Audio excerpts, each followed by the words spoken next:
সংক্ষেপে আপনি জেনে নিন হজ কিভাবে করবেন। হজের মূল কার্যক্রম শুরু হয় 8 তারিখ থেকে, 8 জিলহজ থেকে। 8 জিলহজ হাজি সাহেব মিনার মধ্যে কাতে হেরমে এহরাম পরিধান করে মিনার উদ্দেশ্যে রওনা দেবে।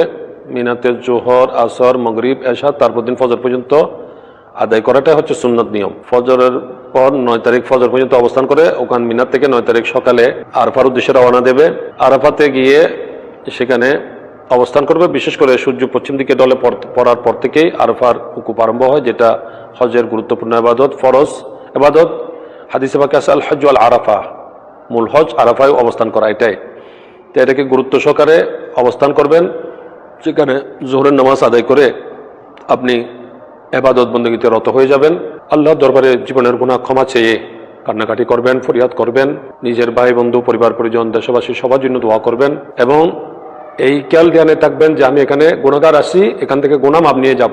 সেইভাবে আল্লাহর দরবারে কান্নাকাটি করে আপনি আরাফার উকুপ শেষ করবেন। আসরের নামাজের পর মাগরিবের আগে হয়তো গাড়িতে উঠে ফেলবে, তা আপনি সূর্য অস্তমিত হওয়ার পরেই ওখান থেকে রওনা দেবেন গাড়িতে করে। সম্ভব হলে পায়ে হেঁটে আসুন, এটাই বেশি আরামদায়ক, খুব ইবাদতের মজা পাওয়া যায়। ওখানে পায়ে হেঁটে আসার জন্য অনেকগুলো রুট রয়েছে, তরিকুল মাসি লেখা থাকে ওখানে। ওখানে লক্ষ লক্ষ মানুষ হেঁটে হেঁটে আসছেন। আপনাকে ওই পথে আসলে খুব আনন্দ পাবেন, খুব তৃপ্তি পাবেন। যদি সম্ভব হয় সেভাবে আসবেন, আর না হয় গাড়িতে করে আসবেন। এখানে প্রতিমধ্যে কোথাও মাগরিব নামাজ আদায় করবেন না।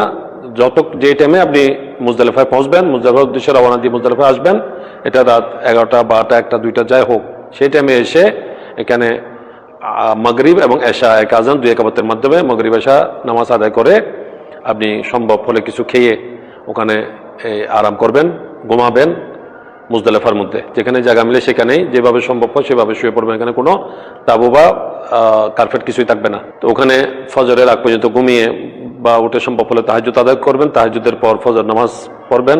ফজর নামাজের পরেই ওখানে মুজদালিফার মূল উকুপটা, কিন্তু ওই সময় আল্লাহ দরবারে বেশ দোয়া ফরিয়াদ করবেন, জিকির আজকার করবেন। এটা কোরআনে পাকও রয়েছে। এই ওয়াজকুরুল্লাহ ইনদাল মাশআরিল হারাম কোরআনে পাকে নির্দেশ আছে। তো সেখানেই মুজদালিফা অবস্থান করে এবার সূর্য ফজরের নামাজের পর ওখান থেকে রওনা দিয়ে আপনি মিনাতে আসলেন। মিনাতে আপনার সাথে যা আছে সামান ইত্যাদি এগুলো রেখে ও মুজদালিফার মধ্যে পাথর নিয়ে নেবেন। 70টার মতো ছোট ছোট পাথর, সোনাবুট সমান, বেশি বড় পাথর নেওয়ার দরকার নেই। ছোট ছোট পাথর ওখান থেকে নিয়ে, এটা বোতলের মধ্যে হোক বা প্যাকেটের মধ্যে হোক, এটা নিয়ে আপনি আসবেন। মুজদালিফা থেকে মিনা এসে ওখানে কাপড় চোপড় যা অতিরিক্ত আছে সেগুলো রেখে আপনি আবার জমরাতের জন্য রওনা হয়ে যাবেন। জমরাতে গিয়ে প্রথম দিন এখানে প্রথমে পরে ছোট শয়তান, তারপরে মেজু শয়তান, তারপরে হচ্ছে বড় শয়তান। তো প্রথম দিন কিন্তু জোহরের আগে সূর্য ওঠার পর আপনি ছোট মেজু দুইটাকে প্রথম দিন মারবেন না, প্রথম দিন শুধু বড়টাকে মারবেন। 7টা কঙ্কর নিক্ষেপ করবেন, বিসমিল্লাহ আল্লাহু আকবার রহমান আল্লাহ শয়তান বলে।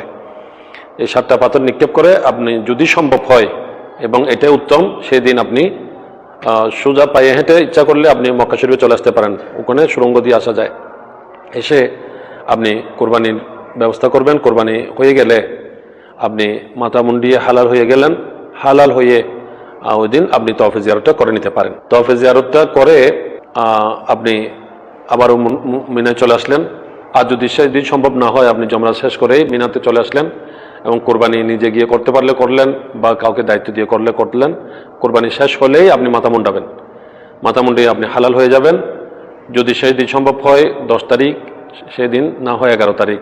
তো 12 তারিখ সূর্য ডোবার আগ পর্যন্ত সময় আছে, আপনাকে তওয়াফে জিয়ারতটা আদায় করে নিতে হবে। এটাও ফরজ। এই ফরজ তওয়াফটা আদায় করে আপনি মিনার মধ্যে 11 তারিখ 12 তারিখ আরও 2 দিন অবস্থান করে সেখানে এই 2 দিন তিনও শয়তান, ছোট মেজু বড়, তিনোটার মধ্যে 7টা করে 21টা পাথর নিক্ষেপ করবেন, একটা একটা করে। এই পাথর নিক্ষেপ করে 3 দিন পাথর নিক্ষেপ করে মোট 49টা পাথর নিক্ষেপ করে আপনি মিনার থেকে আবার চলে আসলেন।